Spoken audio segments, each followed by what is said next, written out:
ఓం నమో వెంకటేశాయ. శ్రీలక్ష్మీ వల్లభారంభాం వికనో మునిమజ్జమాం అస్మదాచార్యపర్యంతాం వందే గురుపరంపరాం. అఖిలాండ కోటి బ్రహ్మాండ నాయకుడైనటువంటి ఆది మధ్యాంతరహితుడైనటువంటి పురాణ పురుషోత్తముడైనటువంటి శ్రీనివాసుని యొక్క పరిపూర్ణమైనటువంటి అనుగ్రహంతోడను మనం చేసుకున్నటువంటి పూర్వ పుణ్యంతోడను చక్కనైనటువంటి నాకు ఒక ఆలోచన కలగడం, తిరుమల విశేషాలు తెలియజేయాలి అనుకోవడం, ఇదంతా కూడా భగవదేచ్ఛగా నేను మనస్ఫూర్తిగా నమ్ముతూ ఆ శ్రీనివాసుడికి పరిపరి విధముల నమస్కారాలు తెలియజేసుకుంటూ శ్రీవారి వైఖానస వైభవం ఛానల్కి స్వాగతం, శుభస్వాగతం.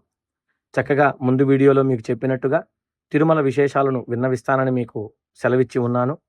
ఆ ప్రకారంగా ముందుగా తిరుమలలో ఉన్నటువంటి ఎక్కడైతే స్వామి నివాసానికి ఆలువుగా ఉన్నటువంటి ఈ సప్తగిరులు అని మనం పిలుచుకుంటున్నటువంటి 7 కొండల గురించి ముందుగా మనం తెలుసుకుందాం.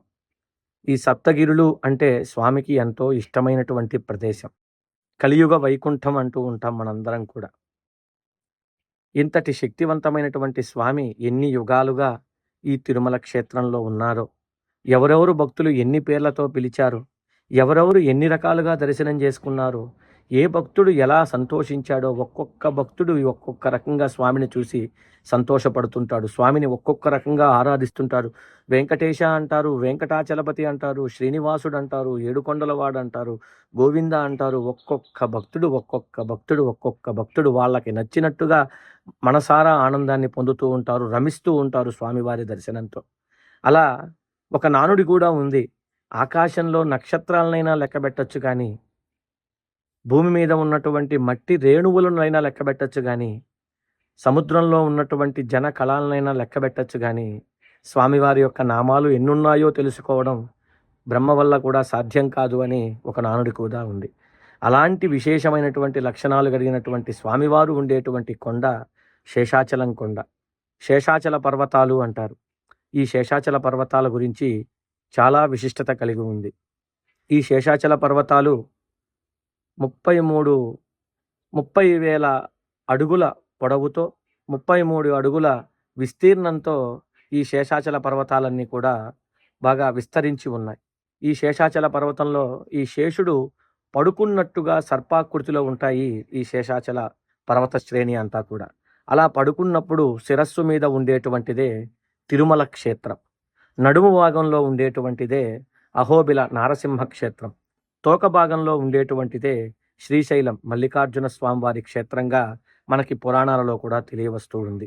అలాంటి ఈ శేషాచలానికి ఎందుకు ఆ శేషాచలం అని పేరు వచ్చింది? అందుకే స్వామిని కూడా మనం శేషాచలంలో ఉంటాడు కాబట్టి శేషాచలాధీశ్వరుడు, శేషాచలపతి అని కూడా పిలుస్తూ ఉంటాం. అలా ఎందుకు ఈ మొదటి కంటకి పేరు వచ్చింది అని ఒక్కసారి మనం తెలుసుకోగలిగితే, పూర్వము ఒకానొక సమయంలో ఆదిశేషుడు, వాయుదేవుడు వైకుంఠంలో ఒకరినొకరు ఎదురుపడి మాట అనుకుంటారట. ముందుగా శేషుడు వాయుదేవుణ్ణి అంటాడట, ఓ వాయుదేవా, ఎలా ఉన్నావు నీవు అంటే, నేను బాగున్నాను అన్నాడట. వెంటనే వాయుదేవుడు కూడా అడిగితే ఆదిశేషుడు, నీవెలా ఉన్నావయ్యా అంటే, నాకేంటి, నేను మహదానందంగా ఉన్నాను స్వామి సేవ చేస్తూ. స్వామికి ఒక పక్క శయ్యగా ఉంటున్నాను, ఒక పక్క పాదపీఠంగా ఉంటున్నాను, ఒక పక్క ఛత్రముగా ఉంటున్నాను. నాకేంటయ్యా, నేను ఎంతో సంతోషంగా ఉన్నాను. నీవే దేశ దిమ్మరి మాదిరి వాయువుగా మొత్తం సంచరిస్తూ ఉంటావు. నీవెలా ఉన్నావయ్యా అంటే, ఓ ఆదిశేష, ఆపు నీ మాటలు. నువ్వు స్వామి చెంత ఉన్నావు కాబట్టే నీకింత ప్రాశస్త్యం కలిగినది. లేకపోతే నీవు ఉట్టి సర్పజాతికి చెందిన వాడివి. ఈ భూలోకంలో మానవులందరూ కూడా, వన్యప్రాణులన్నీ కూడా వాయువు ద్వారానే జీవిస్తూ ఉన్నాయి.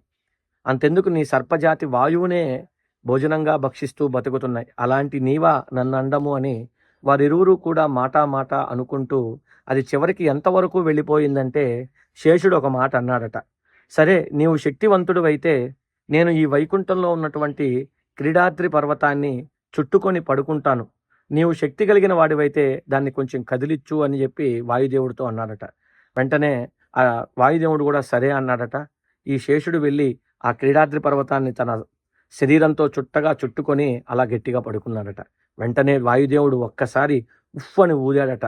ఆ ఊదుడికి ఆ వైకుంఠం నుంచి ఎగిరి ఈ భూలోకంలో స్వర్ణముఖి నదీ తీరంలో ఇక్కడ పడిందట. ఇప్పుడు మనం ఏదైతే శేషాచల పర్వతాన్ని చూస్తున్నామో ఆ పర్వతమే అక్కడ పడిందట.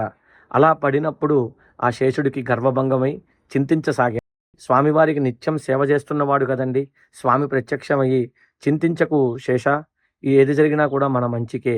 ఇదంతా కూడా కలియుగంలో ఈ పర్వతము నీ పేరుతో ప్రసిద్ధి చెందడానికి జరిగినటువంటి వృత్తాంతమే అని చెప్పి స్వామి ఆ శేషుణ్ణి ఆనందింపజేసి, ఆ శేషుడి కోరిక మేరకు ఆ పర్వతానికి శేషాద్రి పర్వతంగా నామం ధరింపజేసి అక్కడ ఆ ప్రసిద్ధి గావించాడట స్వామివారు. అందుకని ఆ పర్వతానికి శేషాచల పర్వతం అని పేరు వచ్చింది.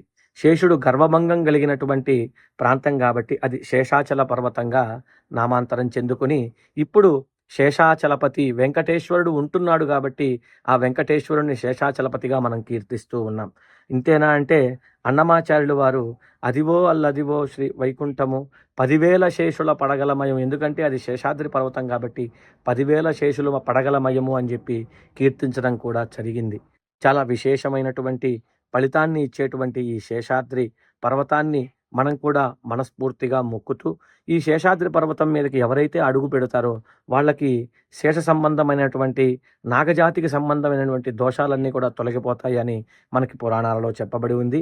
అలాగే వివాహం కాని వారికి వివాహము, సంతానం లేని వారికి సంతానం కలుగుతుంది కదా అని మనకి పురాణాలలో కూడా చెప్పబడుతూ ఉన్నాయి. అలాంటి ఈ శేషాద్రి కొండని ఈసారి తిరుమలకు వెళ్ళినప్పుడు ఒక్కసారి ఆ నామంతో పిలుస్తూ శేషాచలపతి నివాస గోవింద అంటూ, ఏడుకొండల నివాస గోవింద అంటూ, శేషాద్రి గోవింద అంటూ ఆ కొండని కూడా స్మరిస్తూ ఆ శేషుడి యొక్క పరిపూర్ణమైనటువంటి అనుగ్రహాన్ని మనందరం కూడా పొందాలని మరీ మరీ కోరుకుంటూ, చక్కగా ఇంతవరకు వీడియో చూశారు అంటే మీకు నచ్చిందనే అనుకుంటున్నాను.